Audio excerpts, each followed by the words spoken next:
ठामपणे सांगतायत मुंबईला जाणार, काय सांगताय? आम्ही कुटुंब जे आहे त्या लढ्यामध्ये जसं जमल तसं सहभागी आहेत पहिल्यापासून, आणि आज देखील आम्ही मुंबई देखील आलेली आहे. दादांचं औक्षण करणार आहे आणि मसारूरला जाणार आहे. आणि मी स्वतः मुंबईला गावकरी जे आहेत आणि आम्ही मुंबईला दादांच्या सोबत आम्ही या लढ्यात सहभाग नोंदवत आम्ही मुंबईला जातो. तू काय सांगतो? आता माझी एकच अपेक्षा आहे की दादांचं जे योगदान आहे ते न व्यर्थ जाता दादांच्या ज्या मागण्या आहेत जे महाराष्ट्रातील गरजवंत लोक आहेत त्यांच्यासाठी हा लढा दादांनी उचललाय, त्याला नक्कीच यश येईल आणि सरकारने त्यांच्या प्रत्येक मागण्या मान्य करून त्यांना लवकरात लवकर यश मिळेल. पण मुंबईत परवानगी नाही, दादा परवानगी दिली जात नाही. त्याबद्दल दादा सांगतील.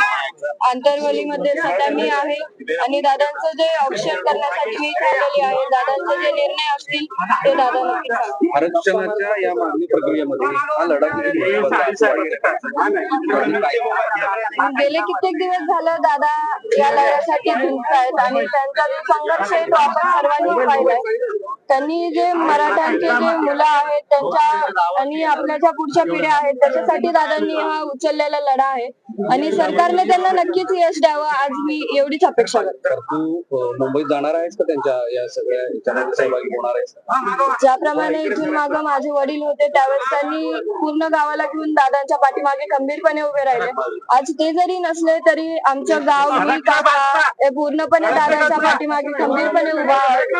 आणि मी आज फक्त इथपर्यंत आली आहे की मला दादाचं ऑप्शन द्यायचं. मुंबईला दादांनी तसं सांगितलेलं आहे की मुंबईला महिलांना येऊ नका कारण की ते पण कोणाला तरी असावं लागतं. दादा चाचा काका जाणार आहेत दादांसोबत, मी इथपर्यंत जाणार. मी पूर्णपणे ज्या हा गरजवंत मराठ्यांचा लढा आहे आदरणीय संघर्ष दादांनी उभा केलेला आहे त्यात आम्ही सहभागी आहे. बरं, म्हणजे तुमच्या आरक्षणाच्या आंदोलनाला पाठिंबा आहे. कारण जरांगे पाटीलांनी सुद्धा विदेशावेळेस जे आंदोलन सुरू होते मोठी मदत केलेली आहे किंवा धावून आले तुमच्यासाठी? खूप मोठी मदत. म्हणजे इथलं प्रशासन ज्या पद्धतीनं काम करायचं ते सगळं चुकीचं होतं. त्या खंबीरपणे जर उभा राहिले नसते तर आम्हाला कदाचित न्याय कोणी दिला असता. कारण FIR वगैरे जर पेपरच नसते तर आज कोणी किती साथ दिली असती तरी आम्हाला त्याचा उपयोग झाला नसता.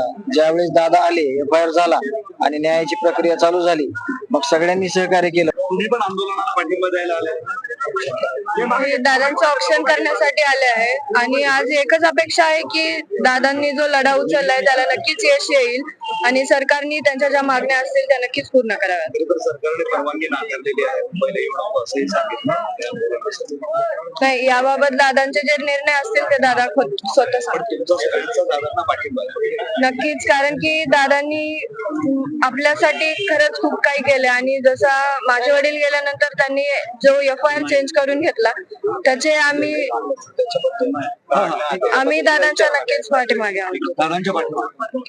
ठीक आहे.